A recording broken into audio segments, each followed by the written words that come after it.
పాడి పంటల ఛానల్ వీక్షిస్తున్న రైతు సోదరులకు స్వాగతం సుస్వాగతం. నా పేరు డాక్టర్ భవానీ. ప్రాంతీయ వ్యవసాయ పరిశోధనా స్థానంలో కీటక శాస్త్ర విభాగంలో ప్రధాన శాస్త్రవేత్తగా పనిచేస్తున్నాను. ఈరోజు మనం ఎదిగిన చెరుకు తోటల్లో ఆశించే పురుగుల యాజమాన్యం గురించి తెలుసుకుందాం. చెరుకు 4 నెలల తర్వాత కణుపులు ఏర్పడి చెరుకు గెడలు ఏర్పడుతూ ఉంటాయి. ఈ ఎదిగిన చెరుకు తోటల్లో రసం పీల్చే పురుగులు ఎక్కువగా ఆశించి నష్టం చేస్తూ ఉంటాయి. రసం పీల్చే పురుగులను సకాలంలో గుర్తించి యాజమాన్య చర్యలు పాటించినట్లయితే చెరుకులో మంచి దిగుబడి, రసనాణ్యత పొందేందుకు అవకాశం ఉంటుంది. గెడ ఏర్పడిన తర్వాత ఎదిగిన చెరుకు తోటల్లో కనబడే నల్లి గూడు నల్లి. ఈ గూడు నల్లి ఆకుల అడుగు భాగాన గుంపులుగా చేరి 6 నుండి 8 వరుసల్లో ఆకు మధ్య ఈనెకు సమాంతరంగా గూళ్ళను చేసి వాటి లోపల ఉంటాయి. ఇవి ఆకు అడుగు భాగాన గీకి రసం పీల్చడం వలన పసుపచ్చని అండాకారపు మచ్చలు ఏర్పడతాయి. ఈ నల్లి యొక్క ఉధృతి ఏప్రిల్, అక్టోబర్ మాసాల్లో అధికంగా ఉంటుంది. అలాగే మధ్యస్థ ఉష్ణోగ్రతలు, మధ్యస్థ గాలిలో తేమ ఈ నల్లి ఉధృతికి అనుకూలము. ఈ గూడు నల్లి నివారణకు నల్లి ఆశించిన ఆకులన్నింటినీ తీసి తగులబెట్టాలి. అలాగే నీటిలో కరిగే గంధకపు పొడి 3 గ్రాములు లేదా డైమిథేట్ 1.7 మిల్లీలీటర్లు 1 లీటర్ నీటికి చెప్పిన కలిపి ఆకు అడుగు భాగం బాగా తడిచేటట్లు పిచికారీ చేసుకోవాలి. నల్లి ఎక్కువగా గడ్డి జాతి మొక్కలపైన అభివృద్ధి చెందుతుంది కావున చెరుకులో ఈ కలుపు యాజమాన్య పద్ధతుల ద్వారా కూడా గూడు నల్లి యొక్క ఉధృతిని తగ్గించుకోవచ్చు. అలాగే చెరుకు ఎదిగిన దశలో తెల్లపేను ఎక్కువగా ఆశించి నష్టం చేస్తూ ఉంటుంది. ఈ తెల్లపేను యొక్క తల్లి మరియు పిల్ల పురుగులు ఆకుల అడుగు భాగంలో గుంపులు గుంపులుగా ఉండి రసాన్ని పీల్చడం వలన ముందుగా ఆకులు పసుపు రంగుకు, తర్వాత ఎండిపోవడం జరుగుతూ ఉంటుంది. ఈ పురుగు ఆశించిన ఆకులపై పురుగు విసర్జించిన తీయటి జిగట పదార్థము క్రింది ఆకులపై పడి దాని మీద సూటి మోల్డ్ అనే నల్లటి శిలీంధ్రం కూడా అభివృద్ధి చెందుతుంది.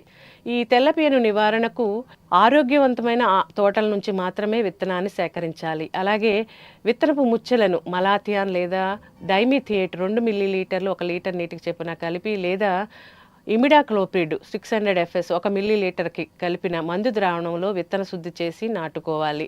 అలాగే సిఫారసు చేసిన నత్రజని ఎరువులు మాత్రమే వాడాలి. పురుగు ఆశించిన తోటల నుంచి ఇతర ప్రాంతాలకు ఈ చెరుకును రవాణా చేయకూడదు. అలాగే బదనికలైన డైఫా, ఎఫిడివోరా, మైక్రోమస్ టిమిడిస్ వంటి పురుగులను విడుదల చేసి కూడా తెల్లపేనును నివారించవచ్చు. ఈ పురుగు ఉధృతి అధికంగా ఉన్నప్పుడు డైమిథేట్ 1.7 మిల్లీలీటర్లు లేదా ఎసిఫేట్ 1 గ్రాము 1 లీటర్ నీటికి చెప్పిన కలిపి ఆకు వెనుక భాగం బాగా తడిచేటట్లు పిచికారీ చేసుకోవడం ద్వారా ఈ తెల్లపేనును సమర్థవంతంగా నివారించుకోవచ్చును. అలాగే చెరుకు ఎదిగిన దశలో ఆశించి నష్టం చేసే పురుగు దూదేకుల పురుగు. ఈ దూదేకుల పురుగు ఆగస్టు నుంచి సెప్టెంబర్ మాసంలో నుంచి తోట నరికే వరకు కూడా పైరును ఆశిస్తుంది. పిల్ల, తల్లి పురుగులు ఆకులు అడుగు భాగాన రసాన్ని పీల్చడం వలన ఆకులు పండుబారి క్రమేపీ ఎండిపోతాయి. ఈ పురుగులు విసర్జించిన తీయటి పదార్థంపై సూటి మోల్డ్ అనే శిలీంధ్రం కూడా పెరిగి ఆకులపైన నల్లటి బూజు తెగులు ఏర్పడుతుంది. ఈ పురుగు సోకిన చెరుకు నుంచి తయారు చేసిన బెల్లం ఎక్కువ కాలం నిల్వ ఉండదు. ఈ దూదేకుల పురుగు నివారణకు డైమిథేట్ 1.7 మిల్లీలీటర్లు లేదా మోనోక్రోటోఫాస్ 1.6 మిల్లీలీటర్లు లేదా ఎసిఫేట్ 1 గ్రాము 1 లీటర్ నీటికి చెప్పిన కలిపి ఆకుల అడుగు భాగం బాగా తడిచేటట్లు పిచికారీ చేసుకోవాలి.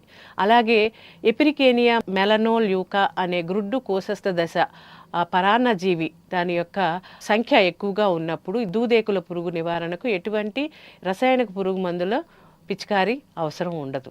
చెరుకు ఎదిగిన దశలో గడలపై రసాన్ని పీల్చి నష్టం చేసే పురుగు పొలుసు పురుగు. ఈ పొలుసు పురుగు రాష్ట్రంలో చెరుకు పండించే అన్ని ప్రాంతాల్లోనూ ఆశించి అపార నష్టం కలుగజేస్తుంది. ఈ పొలుసు పురుగు ఆశించిన చెరుకు గడల నుంచి రసాన్ని పీల్చడం వల్ల చెరుకు యొక్క కణుపుల పెరుగుదల మరియు రసనాణ్యత తగ్గిపోతుంది. అలాగే పంట క్షీణించి దిగుబడి దాదాపు 33% వరకు తగ్గిపోతుంది. అలాగే ఈ చెరుకులో పొలుసు పురుగు ఆశించిన విత్తనపు దవ్వను వాడినట్లయితే 11 నుంచి 33% వరకు కూడా మొలక శాతం తగ్గిపోతుంది.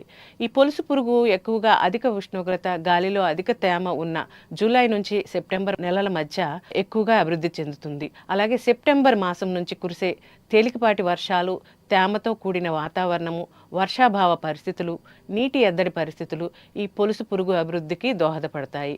అలాగే వర్షపు నీటి ద్వారా, గాలి ద్వారా ఈ పొలుసు పురుగు వ్యాప్తి చెందుతూ ఉంటుంది.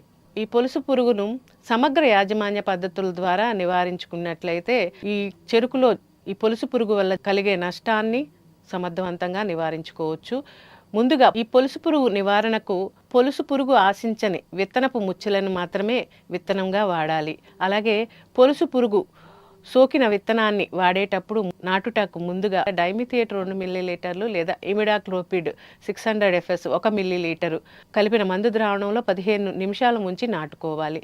అలాగే పైరులో పొలుసు పురుగు నివారణకు జూలై, ఆగస్టు, సెప్టెంబర్ నెలల్లో మొదటి వారంలోని క్రింది ఆకులను తీసివేసి, అంటే మొవ్వులో 8 ఆకులు ఉండేటట్లు చూసుకుని మిగతా ఆకులన్నిటినీ తీసివేసి అవసరాన్ని బట్టి డైమిథియేట్ 1.7 మిల్లీలీటర్లు, క్లోరిపైరిఫాస్ 2.5 మిల్లీలీటర్లు గడ అంతా పూర్తిగా తడిచేటట్లు పిచికారీ చేసుకోవడం ద్వారా పొలుసు పురుగును సమర్థవంతంగా నివారించుకోవచ్చు.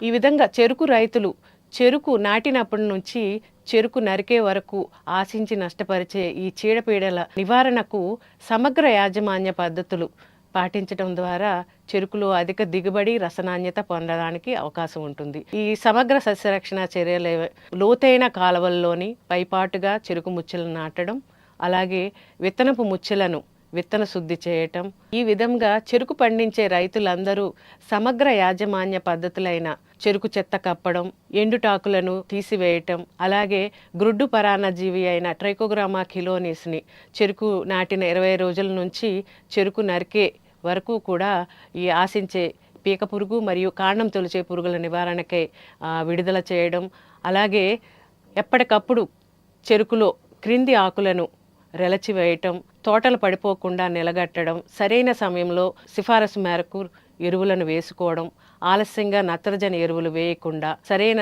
సమయంలో వేసుకోవడం ద్వారా అవసరాన్ని బట్టి పురుగు మందుల పిచికారీ చేసుకోవడం ద్వారా చెరుకులో దిగుబడి, రసనాణ్యత తగ్గకుండా మంచి దిగుబడులు పొందడానికి అవకాశం ఉంటుంది. ఈ అవకాశం ఇచ్చిన పాడి పంటల ఛానల్ వారికి నా ధన్యవాదములు.